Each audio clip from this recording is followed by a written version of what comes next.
14 नवंबर की रात को ही मारपीट के वायरल वीडियो के बाद एबीवीपी छात्र संघ आक्रोश में आ गया है, जिसको लेकर उन्होंने जेएनयू परिसर के अंदर सेव जेएनयू मार्च निकाला। यह बात 14 नवंबर की रात की है, जहां मारपीट का वीडियो वायरल हुआ था, जिसमें एबीवीपी और लेफ्ट विंग के छात्रों के बीच मारपीट होती हुई दिख रही थी।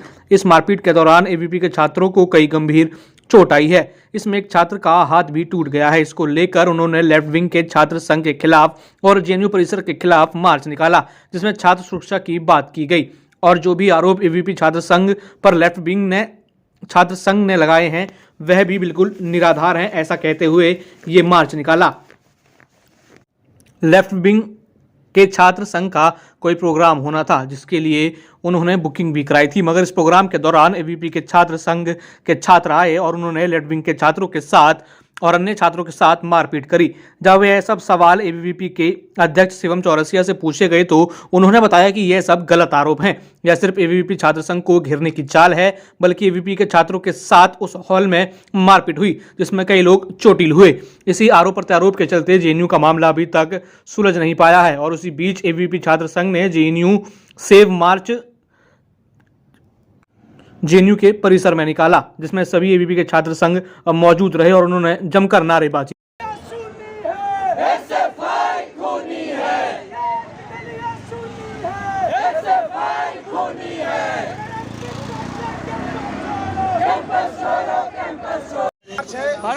का उद्देश्य सेव जेएनयू मार्च का उद्देश्य एक ही है कि इस कैंपस में 5 जनवरी हुआ है, एबीवीपी एक्टिविस्टों को हॉस्टल में आइडेंटिफाई करके मारा गया है। वही पुनरावृत्ति कल एबीवीपी की यूनिट मीटिंग जो थी, जो हम स्टूडेंट एक्टिविटी सेंटर में रखे थे, वहाँ पे लेफ्ट के ऑर्गेनाइजेशन एसएफआई, आयशा, डीसप आते हैं और बोलते हैं कि आप इस स्टूडेंट एक्टिविटी सेंटर में मीटिंग नहीं कर सकते, क्योंकि ये जेएनयू का ऑफिस है। जेएनयू का ऑफिस है, क्या हमारे ऑफिस बीरर उस जेएनयू में नहीं है? हालांकि जेएनयू नोटिफाई नहीं, लेकिन हमारे उस काउंसिल में हमारे ऑफिस बीरर हैं। हमारे कार्यकर्ताओं को धमकाया जाता है, बोला जाता है कि आपको जो है अपने प्रोफेसर से बोल के हम आपको फेल करा देंगे। विकलांग जो दिव्यांग कार्यकर्ता है, उनको बोला जाता है कि आपको सेक्सुअल हरासमेंट के केस में फंसाया जाएगा। इनकी जो कैडर लेडीज कैडर होती है, इस तरह का बयान देती है। उसके बाद हमारे कार्यकर्ताओं को इंस्टिगेट किया जाता है, आप बाहर आओ, आपको देख लेंगे। हमारी मीटिंग 9 बजे शुरू हुई। 9:45 पे लोग दखलंदाजी करते हैं और मीटिंग को पूरी तरह से डिसरप्ट करते हैं। हमारे कार्यकर्ताओं को एक एक करके बाहर निकाल के उनको धकेला जाता है, उनका सिर दीवार से लड़ाया जाता है। और अब शेख जो हमारे साथ खड़े हैं, उनके हाथ में फ्रैक्चर होता है। उसके बाद हम उसे गोटी पे बुलाते हैं और ये बोलते हैं, रिक्वेस्ट करते हैं कि कैंपस के छात्र हम भी हैं, हमको भी अधिकार है जेएनयू कैंपस में रहने का, मीटिंग करने का। लेकिन वो एक बात सुनते नहीं, बोलते हैं उसमें से एक ही बात दर्शती है और प्रतीत होती है कि लेफ्ट जहाँ भी वामपंथी कैंपस में, जिस कैंपस में या जिस देश में रहते हैं, उनका नेचर ऑटोक्रेटिक होता है। वो डिसेंट वॉइसेज या अदर अल्टरनेटिव को एक्सेप्ट नहीं करते, ना टॉलरेट कर सकते हैं। तो इसी तरह से हमारा मीटिंग को डिस्टर्ब करने के बाद हम रिक्वेस्ट करते हैं और गार्ड को बुलाते हैं कि हम बाहर जा रहे हैं, हमको बाहर किया जाए। हमारे एक्टिविस्ट बाहर निकलना शुरू करते हैं। हमारी छात्रा कार्यकर्ताओं को दीवार से टकराया जाता है, उनका हरासमेंट होता है। हम उसकी कंप्लेन कर चुके हैं। किसी तरह से सिक्योरिटी की मदद से हम वहाँ से बाहर निकलते हैं। हम बाहर निकलते हैं, उसके बाद सीधा हम पुलिस कंप्लेन करते हैं। हम वहाँ सीधा पुलिस स्टेशन पहुँचते हैं और अपनी कंप्लेन दर्ज कराते हैं और MLC कराते हैं। उसके बाद हम अपनी प्रक्रिया जो है, कानूनी प्रक्रिया, उसको हम आगे बढ़ाते हैं। उसके बाद जेएनयू प्रशासन को भी हम इसके संदर्भ में लेटर देंगे। और जिस तरह से इस कैंपस में लगातार एबीवीपी के एक्टिविस्टों पर असॉल्ट होता रहा है, वो हमारा सत्याग्रह जो है, हमारा सत्याग्रह 67 दिन का हो चुका है।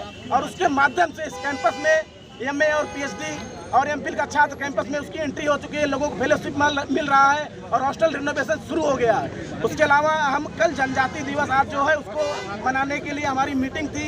इन्हीं सारे मुद्दों को लेकर हमारी जो मीटिंग थी, उसको पूरी तरह से डिस्टर्ब करते हैं। उनकी बुकिंग थी पहले से वहाँ पे? उनकी कोई बुकिंग नहीं थी। जो बुकिंग का प्रोसेस है उसको हम लोग पूरी तरह से फॉलो किए थे। रजिस्टर में एंट्री करके सिक्योरिटी को लेटर दे करके हम अपना जो है मीटिंग प्रारंभ किए थे। बीच में उनकी एंट्री होती है और पूरी तरह से वो धमकी देते हैं कि आप लोग सीधा, आपको बाहर जाना होगा। उन्होंने कहा है कि उनके पास वीडियोज हैं कि उन्होंने रूम खोला और आप लोगों के साथ रूम खोले हैं। हम लोग, हमारे पास भी वीडियो है, हम वो दिखा सकते हैं, हम एविडेंस सबमिट कर सकते हैं। हम बैठे थे, हमारी पैसों गीत हो गई, हमारी मीटिंग प्रारंभ हो गई, हमारे लोग आ गए थे, बीच में एंट्री करते हैं और पूरी तरह से मीटिंग किया जाता है। बिल्कुल झूठ है, बिल्कुल निराधार है, उनके पास कोई मुद्दा बचा नहीं है, क्योंकि वो ABVP एक्टिविस्टों को मारे हैं, उनके पास कोई मुद्दा नहीं है, कोई डाइवर्ट करने का इशू नहीं है, इसलिए इस तरह का बयान लाया जा रहा है कि ऑलरेडी जब पहले से पता था कि वहाँ पे 14 तारीख की मीटिंग फिक्स है, उसके बावजूद भी आप लोग पहले 14 तारीख की मीटिंग जो फिक्स है, कहीं पे उसका मैसेज नहीं आया था। JNU का जो ग्रुप है उसमें कोई मैसेज है, जो ऑफिशियल ग्रुप है उस पर कोई मैसेज नहीं है। कैंपस में पोस्टर लगता है, जिसका मतलब नहीं सब उसको कम्युनिकेट करेंगे। हमारे भी पोस्टर लगते हैं, इसका मतलब तो नहीं होता कि ऑफिशियल हो जाता। जो ऑफिशियल ग्रुप्स है उसको हम मानते हैं। उसके अलावा हमारे कार्यकर्ताओं को जो अटैक हुआ है उसको लेकर के क्या कॉल है शिवम? एडमिनिस्ट्रेशन के कॉल पे हम अभी तक नहीं गए। हमारा जो है कंप्लेन पुलिस स्टेशन तक ही है। उसके बाद अभी कल जैसे ही ऑफिस खुलेगा 10 बजे के बाद हम अपनी कंप्लेन सबसे पहले प्रॉक्टर ऑफिस में सबमिट करेंगे और ये डिमांड करेंगे कि कैंपस में जो ऐसे तत्व हैं जो हमेशा 5 जनवरी के पहले जो स्कूल्स को बंधक बना के रखे थे, ना वहाँ पे छात्र जा पाता था ना स्टूडेंट जा पाता था। उसके बाद जो छात्र रजिस्ट्रेशन कराने गया और उस दौरान उसके साथ मारपीट की गई, उसके बाद भी जब मारा नहीं गया तो ABVP कार्यकर्ताओं को कैंपस में ढूंढ के मारा गया। लेकिन उसके बाद हम रुकने वाले नहीं है। कैंपस में हम लगातार कोविड काल में काम करते आए हैं, अभी तक काम करते आए हैं। सत्याग्रह हमारा कंटिन्यूअस चल रहा है। आपने कहा था कुछ आउटसाइडर भी कल मौजूद थे। आउटसाइडर उस मीटिंग में आए थे। आप लोग जांच करिए कौन कौन नाम आ रहे हैं, उनकी जांच आप कर सकते हैं, कौन स्टूडेंट है कौन नहीं है। वो सारे लेफ्ट ऑर्गेनाइजेशन के साथ आते हैं और मारपीट करके सीधा बाहर चले जाते हैं। ऐसे लोगों की हम प्रॉक्टर से इंक्वायरी की मांग करते हैं, उनको आउट ऑफ बॉन्ड इस कैंपस से किया जाए। शिवम, आपने अपनी बात कही, 2-3 सवाल हैं जो आईसी ने आप लोगों पे आरोप लगाए। पहला आरोप ये है कि ऑलरेडी 11 नवंबर को ही बता दिया गया था कि 14 नवंबर की मीटिंग है कैपलास हाउस में। सुन लीजिए, कैपलास बिल्डिंग में है, आप उस कमरे को छोड़ के बाकी कहीं भी कर सकते थे, लेकिन आपने जानबूझ के वहाँ पे किया। बिल्कुल हमको कोई नहीं मैसेज था, कोई मीटिंग का मैसेज नहीं था।